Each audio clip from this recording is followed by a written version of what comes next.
1971 యుద్ధంలో ఎందరో హీరోలు ఉన్నా వారందరిలో ప్రత్యేక స్థానం చాటుకున్నది మాత్రం మన నావికాదళం. యుద్ధం మొదలైన తర్వాతి రోజు అంటే సరిగ్గా డిసెంబర్ 4వ తేదీనే పాక్ నేవీ ప్రధాన కేంద్రం కరాచీ ఓడరేవుపై భారత నౌకాదళం క్షిపణులతో మెరుపుదాడి చేసింది.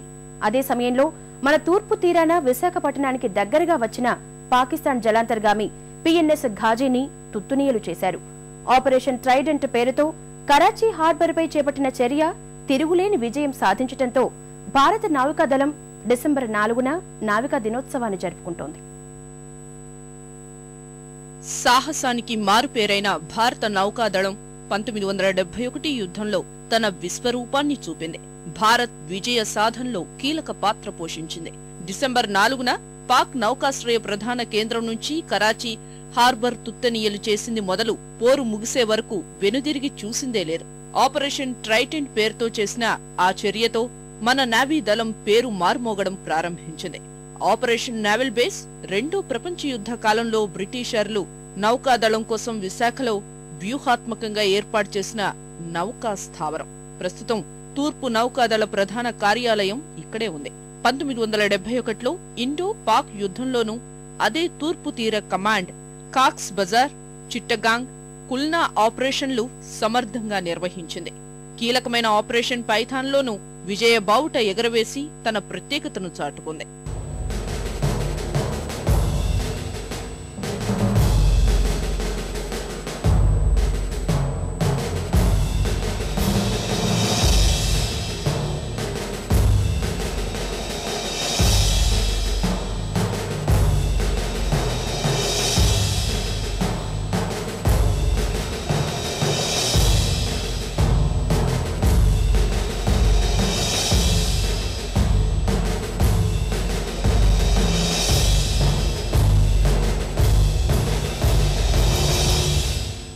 స్వతంత్రం అనంతరం రాయల్ అన్న పదాన్ని వదిలి ఇండియన్ నేవీతో పేరు మార్చుకున్న నావికాదళం ఉన్న కొద్దిపాటి యుద్ధ నౌకలు, జలాంతర్గాములతోనే శత్రువులను గడగడలాడించింది. 1971 నాటికి మన నేవీ అమ్ముల పొదిలో ఉన్నవి కొన్ని చిన్న యుద్ధ నౌకలు, air craft carrier INS Vikrant మాత్రమే.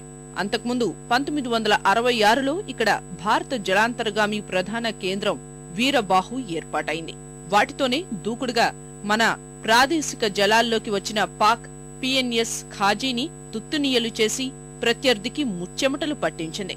ఆ విజయానికి ప్రతీకగా విశాఖ బీచ్ రోడ్లో విజయ స్తూపాన్ని నిర్మించారు.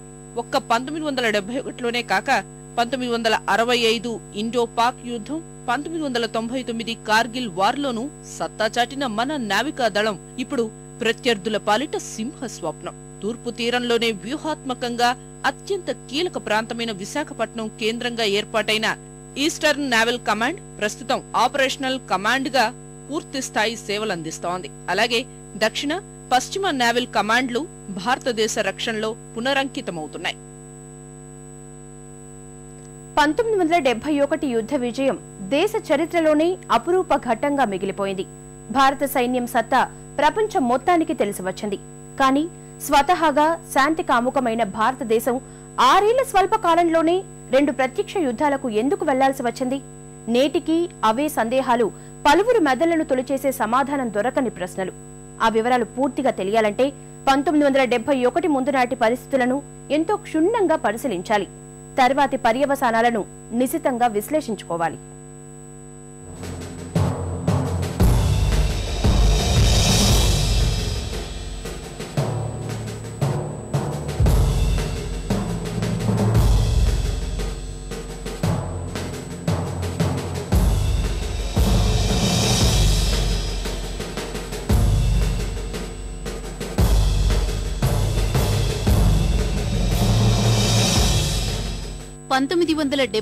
లో భారత్ పాకిస్తాన్ మధ్య జరిగిన ఈ భీకర యుద్ధంలో ప్రధాన అంశం బంగ్లా విమోచన.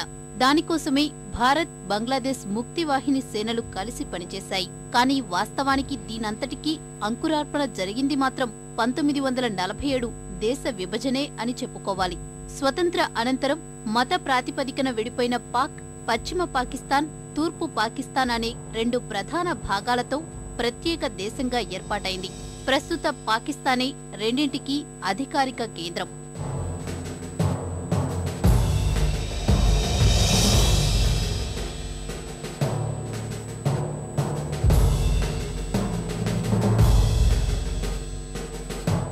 ఉమ్మడి పాలనలో న్యాయం జరగడం లేదని భావించిన తూర్పు పాకిస్తాన్లో అప్పట్నుంచే స్వయం నిర్ణయాధికారం కోసం పోరాటాలు ప్రారంభమయ్యాయి. పశ్చిమ పాకిస్తాన్తో పోల్చితే హిందువులు అధిక సంఖ్యలో ఉన్న తూర్పు పాకిస్తాన్ పరిణామాలను భారత్ కూడా ఎప్పటికప్పుడు నిశితంగా గమనిస్తూనే ఉండేది.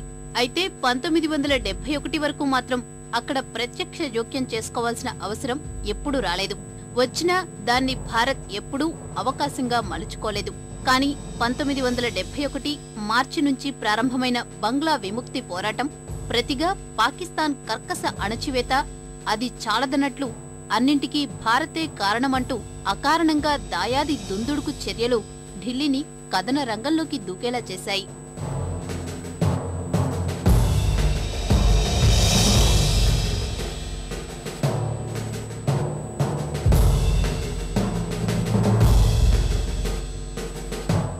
ఈ యుద్ధానికి తక్షణ కారణం 1970లో జరిగిన ఉమ్మడి పాకిస్తాన్ ఎన్నికలు.